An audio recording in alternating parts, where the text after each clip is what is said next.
Hello' dear students, আজি আমি কৰিম R2।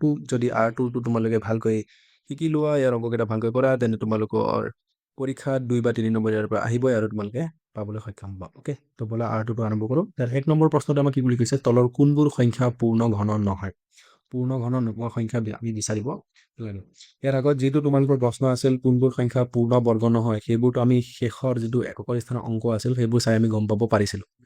যদি শেষত যদি 2, 3, 7 আৰু 8 যদি থাকে তেতিয়া বৰ্গ সংখ্যা নহয় বা পূৰ্ণ বৰ্গ সংখ্যা নহয়। কিন্তু পূৰ্ণ ঘন আমি জানিব হ'লে তেনেকৈ আমি গম পাব নোৱাৰোঁ, এইটো আমি ভাঙি চাব লাগিব। অ'কে, আৰু যদি আমি ভাঙি চাওঁতে উৎপাদক বিশ্লেষণত যদি আমাৰ কি হয়, উৎপাদকবোৰ যদি 3বাৰ কৈ আহে, প্ৰতিটো উৎপাদক বিশ্লেষণত যদি প্ৰতিটো উৎপাদক যদি আমাৰ কি হয় 3বাৰ কৈ আহে, তেতিয়া এইটো আমাৰ কি হ'ব? পূৰ্ণ ঘন সংখ্যা হ'ব। আৰু যদি নাহে তেতিয়া নহ'ব। অৰ্থাৎ মানে যদি আমি সংখ্যাটো যেতিয়া ভাঙিলে সেই সংখ্যাটো 3বাৰ আহিব লাগিব উৎপাদকবোৰ। অ'কে, যেনেকৈ আমি যাম, প্ৰথমটো চাম আমি 3757। অ'কে, মই ইয়াত অলৰেডি কৰি থৈ দিছোঁ। 3757টো আমি প্ৰথমতে আমি ভাঙিবলৈ চাব লাগিব। যেহেতু এইটো 3757 দিয়া আছে, এইটো জুৰীয়া সংখ্যা নহয়, আমি 2ৰে কাটিব নোৱাৰোঁ, হয়নে? তাৰপিছত যদি মই এইটো যোগ কৰি চাওঁ, যোগ কৰি চালে 7 × 3 হ'ব 10, 10 × 5 = 15, 15 × 7 = 22, 22টো 3ৰে আমি কাটিব নোৱাৰোঁ, তো এইটো 3ৰে হৰণ নাযায়। শেষত 0 নাই, 5 নাই, তো আমি 5ৰে এইটো হৰণ নাযায়। তো শেষত 7 থকা 7 আহিছে, তো কি পূৰণ কৰিলে শেষত 7 আহে এইটো আমি জানিব লাগিব। যেনেকৈ 7 যদি আমি পূৰণ কৰোঁ 7 × 7, তো এইটো 7ৰে যায় নেকি হৰণ, এইটো আমি চেক কৰি চাব লাগিব। যদি আমি 7ৰে চেক কৰি চাওঁ, তেতিয়া এইটো 7ৰে নাযাব। তাৰপিছত আৰু কি পূৰণ কৰিলে শেষত 7 আহে? যদি আমি 3 পূৰণ কৰোঁ, 9 × 3 = কি হয়? 27 হয়, হয়নে? কিন্তু 3ৰেতো নাযায়, আমি যোগ কৰি চালোৱে, হয়নে? শেষত 27 যায়, তো 3ৰেও নাযায় বা 9ৰেও নাযায়। আৰু 7 কেতিয়া আহিব পাৰে? আৰু যদি আমি 13 পূৰণ কৰোঁ, 13 পূৰণ কৰিলেও 7 আহিব পাৰে, কাৰণ 13 × 9 কিমান হয়? 117 হয়, তাতো 7 থাকে। তো আমি এইটো 13ৰে মই চেক কৰি চালোঁ, 13ৰেও নাযায়। তো তাৰপিছত আৰু কি হয়? 17। যদি আমি 17 পূৰণ কৰোঁ, 17 × 17 হয়, তো 17 পূৰণ কৰিলে কি হয়? শেষত 7 আহে, তো 17ৰে যাব পাৰে। তো মই এইটো 17ৰে কৰিলোঁ, 17 দুগুণ কিমান হয়? 34, 34। কিন্তু আমাৰ লগত আছে 37, তো কিমান বাকী থাকিল? 34, 35, 36, 37, 3 বাকী থাকিল, 1, 2, 3। তো 3টো 5ৰ আগত আহিলে আহি যাব 35। তো আকৌ 35ক 17 দুগুণ 34, 1 বাকী থাকিল, তো শেষত আহি গ'ল 17, 17 × 17। অ'কে, তো এইটো 17ৰে আমাৰ কাটি আছে। তাৰপিছত আকৌ থাকিল আমাৰ 221। আকৌ 221ক আকৌ এই 221 মই কেৰি কৰিলোঁ, আকৌ 17, 17 × 17, তাৰপিছত 17 × 17, 5 বাকী থাকিল, তো 51 হ'ল। 51ক 17 কিমান যাব? 17 × 3 = 51। তো আমাৰ সংখ্যা কি আহিল? 17, 17 আৰু 13। তো 3757 আমি কেনেকৈ ভাবিব পাৰোঁ? 17, 17 পূৰণ 13। এতিয়া চোৱা, এই 17, 17 3বাৰ আহিছে, অহা নাই। 13, 13 3বাৰ আহিছে, অহা নাই। তো যিহেতু 3বাৰ অহা নাই, তো পূৰ্ণ ঘন হ'বলৈ 3বাৰ আহিব লাগিব। তো এতেকে কি হয়? সংখ্যাটো পূৰ্ণ ঘন নহয়, সেইটো আমি পূৰ্ণ ঘন নহয়। এনেকৈ 2 নম্বৰটো কি আছে? 3375। তো 3375 শেষত কি আছে? 5 আছে। শেষত যদি 5 থাকে তেতিয়া 5ৰে হৰণ যাব। তো মই 5ৰে কৰি লৈলোঁ। 5ৰে 5, 6 × 30, 3টো নাই, 2টা লৈ 5, 6 × 30, বাকী 3 থাকিল, তো 37 হ'ল। 37 হ'ল। তো 37ক 7, 5 গুণ 35, কিন্তু আছিল আমাৰ 37, 35, 36, 7, 2 বাকী থাকিল। তো 2টো এইটো 5ৰ আগত আহিলে 25, তো 5, 5 গুণ 25, তো হৈ গ'ল আমাৰ 675। এতিয়া আকৌ শেষত 5 আছে, 5ৰে যাব। তো 5ৰে কৰিলে প্ৰথমতে 6, 5 × 5, অ'কে, 1 বাকী থাকিল, 17 হ'ল। 5, 3 গুণ 15, 16, 17, 2 বাকী থাকিল, 5ৰ আগত আহিলে 2, 25 হ'ব। 5, 5 গুণ 25, 135 হ'ল। আকৌ শেষত 5 আছে, 5ৰে কৰিম। আকৌ 5ৰে 13ক যাব, 5 2 10, 3 বাকী থাকিল, 35 হ'ল। তো 5ৰে 35, 7, 5 গুণ 35।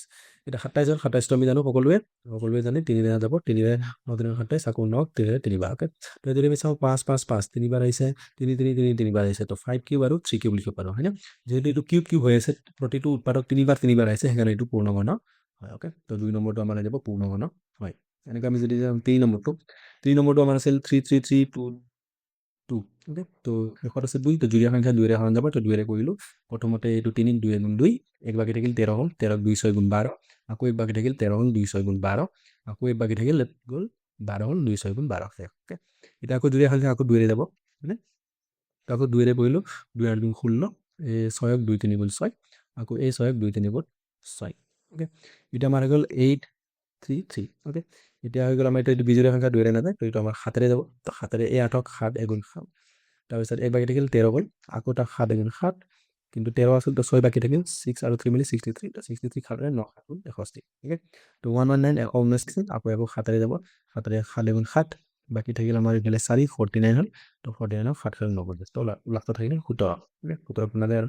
তো 2 দুটা আছে, তো 2 স্কুৱেৰ, 7 দুটা আছে, এইটো 7 স্কুৱেৰ, তাৰপিছত শেষত আছে 17। যিহেতু ইয়াতো আমাৰ কিউব হোৱা নাই, 3বাৰ অহা নাই উৎপাদকবোৰ, সেইকাৰণে এইটো পূৰ্ণ ঘন নহয়। অ'কে, 3 নম্বৰটো হ'ব পূৰ্ণ ঘন নহয়। তাৰপিছত 4 নম্বৰটো দিয়া আছে আমাক 4096 তো 4096 দুইটা সংখ্যা তো 2 ৰে যাব ইজি 2 ৰে 2 দুগুণ 4 এইটো 0 বাৰ 0 so 9 2 4 গুণ 8 আকৌ এইটো শেষৰ 6 আছে এইটো শেষৰ 6 কিন্তু ইয়াত 2 4 গুণ 8 হ'ল এক বাকি থাকিল 16 হৈ যাব 2 8 গুণ 16 তো পালো 2048 আকৌ যদি সংখ্যা 2 ৰে যাব 2 ৰে 2 গুণ 2 0 আকৌ 2 দুগুণ 4 তাৰপিছত আকৌ 8 2 4 গুণ 8 ওকে আকৌ যদি সংখ্যা 2 ৰে যাব 2 ৰে 10 2 5 গুণ 10 আকৌ এই 2 2 গুণ 2 আকৌ 4 2 গুণ 4 512 পালো তাৰপিছত আকৌ 2 ৰে যাব কাৰণ শেষত দুইটা সংখ্যা আছে 5 2 দুগুণ 4 2 দুগুণ 4 আকৌ এক থাকিলে এক বাকি থাকিল 11 হ'ব 11 2 5 গুণ 10 পিছত আকৌ এক বাকি থাকিল 12 12 2 6 12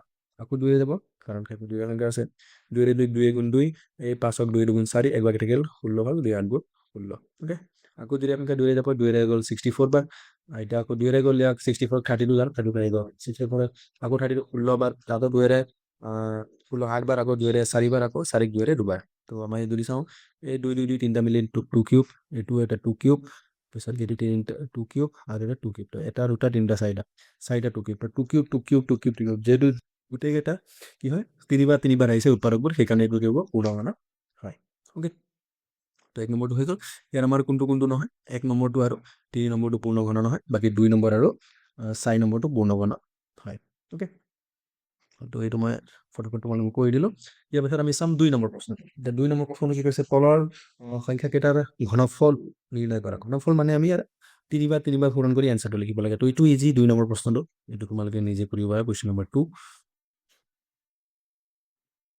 কোৱেশ্চন নম্বৰ 2 আমাক প্ৰথমত দিয়া আছে 19 দিয়া আছে নেকি হয় 19 দিয়া আছে তাৰপিছত 21 2 নম্বৰটো আমাক কিমান দিয়া আছে 21 তো 19টো আমি তিনিবাৰ পূৰণ কৰিব লাগে তো 19 যদি মই পূৰণ কৰোঁ দুবাৰ 19 দুবাৰ পূৰণ কৰিলে 361 হয় তাৰপিছত আকৌ যদি মই 19 পূৰণ কৰোঁ এইটো 9 গুণ 9 9 6 গুণ 54 হাতত গ'ল 5 9 3 27 27 পাছে হ'ব আমাৰ 32 আকৌ 1 গুণ 1 1 6 গুণ 6 1 3 3 এইটো 9 হ'ব 4 1 5 6 2 8 3 2 6 6859 তো আমাৰ উত্তৰটো হৈ যাব এইটো কি বুলাব লাগে 6859 এনেকৈ লিখিলে ওকে এইটো 21 21 আমি কিমানবাৰ পূৰণ কৰিব লাগে তিনিবাৰ তো 21 আৰু 21 যদি মই পূৰণ কৰোঁ এইটো হ'ব 441 ওকে ইয়াৰ আকৌ 21 পূৰণ কৰিম তো এই গুণে 1 4 গুণ 4 1 4 গুণ 4 দুৰে কৰিলে 2 2 2 4 গুণ 8 2 4 গুণ 8 তো 1 4 2 6 8 4 12 2 হাতত গুণ 1 9 6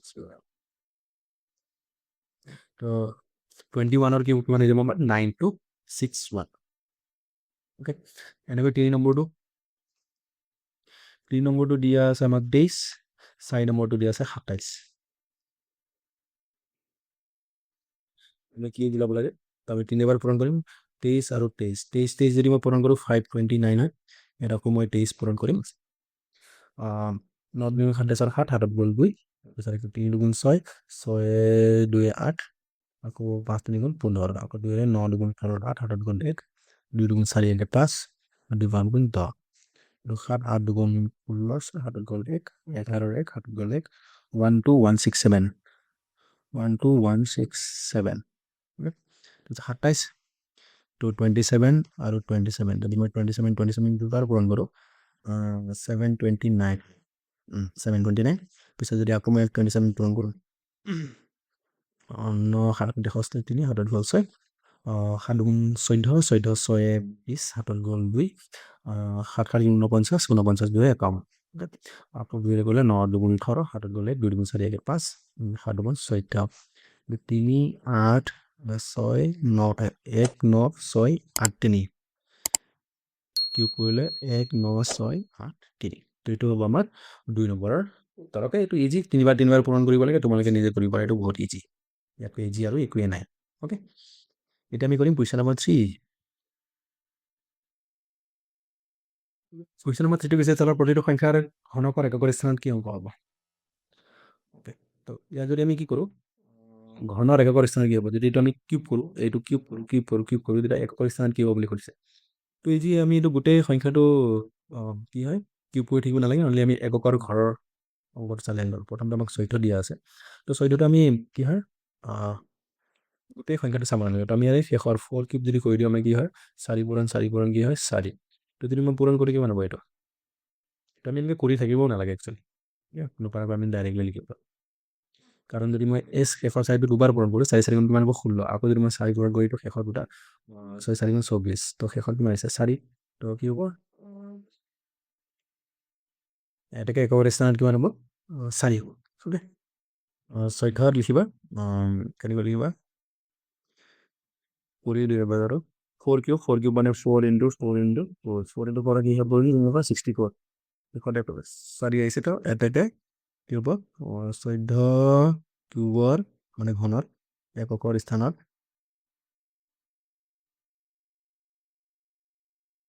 4 হ'ব ওকে বা ডাইৰেক্ট শ্বৰ্টকাটত 4 লিখিব বুলি লিখিলে হৈ গ'ল তুমি এনেকৈ চাইডত কৰি চাবা ফটোফটকে এনেকৈ লিখি ওলাব 1 নম্বৰটো থাকিব 1 নম্বৰ থাকিলে আৰু এইটো কাটিব নোৱাৰে তাৰপিছত 18 আছে 18 দিয়া থাকিলে শেষৰ 8টো পূৰণ কৰিব লাগে যদি মই 8 8 দুবাৰ পূৰণ কৰোঁ 8 8 গুণ 64 আকৌ ইয়াত যদি এই শেষৰ 4 লগত মই 8 পূৰণ কৰোঁ 8 4 গুণ 32 কিমান হ'ব শেষত 2 তো আমাৰ কি হৈ যাব 18 কিউবৰ একৰ